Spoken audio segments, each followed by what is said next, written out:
J'ai été surpris là en mettant le nez un petit peu dans cette partie-là de votre collaboration, de voir de ce que j'ai compris que tu pouvais être stressé sur des entraînements quand tu avais des objectifs à atteindre, quantifier, etc. Que ça pouvait être peut-être une source un peu d'angoisse pour toi, c'est le cas? Mais alors oui, je me suis rendu compte que je suis passée de l'entraînement, de mon entraînement d'avant où tout était au feeling, rien n'était mesuré. Avec Philippe, voilà, il fallait juste que je lui dise si j'avais fait ou non ma séance et comment je l'avais supportée, mais il avait aucune donnée et data sur mes allures, sur ma fréquence cardiaque, etc. Et avec Lilian, bah, c'était tout autre chose. Quand je faisais une séance, bah, en fait, finalement, derrière, il allait analyser mes données, donc bah, la vitesse à laquelle j'étais, justement la fréquence cardiaque, l'intensité que j'avais donnée, mon ressenti de la perception d'effort. Et je pense que ça m'a mis un petit coup un peu de stress de me dire, mince, maintenant, je peux plus faire ça dans mon coin. Il y a quelqu'un qui va voir et analyser les données.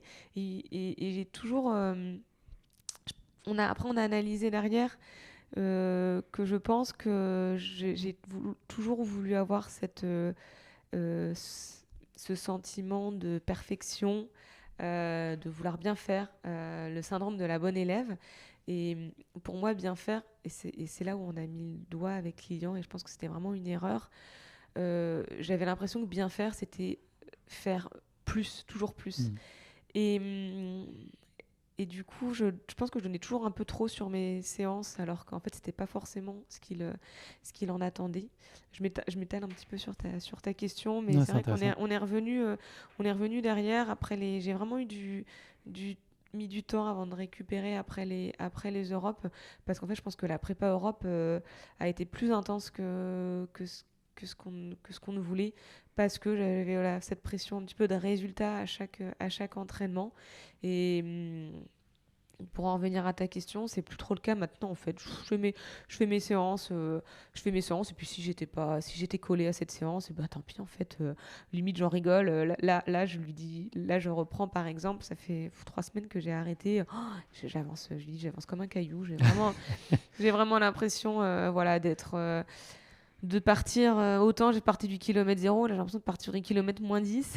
Bon, peut-être pas autant qu'il y a un an, mais de pas avancer. Et puis en fait, je m'en détache complètement. Écoute, limite, ce que je lui dis, je préfère.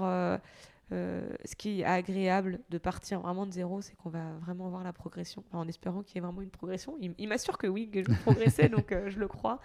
Il me dit heureusement que tu fais pas tes meilleurs.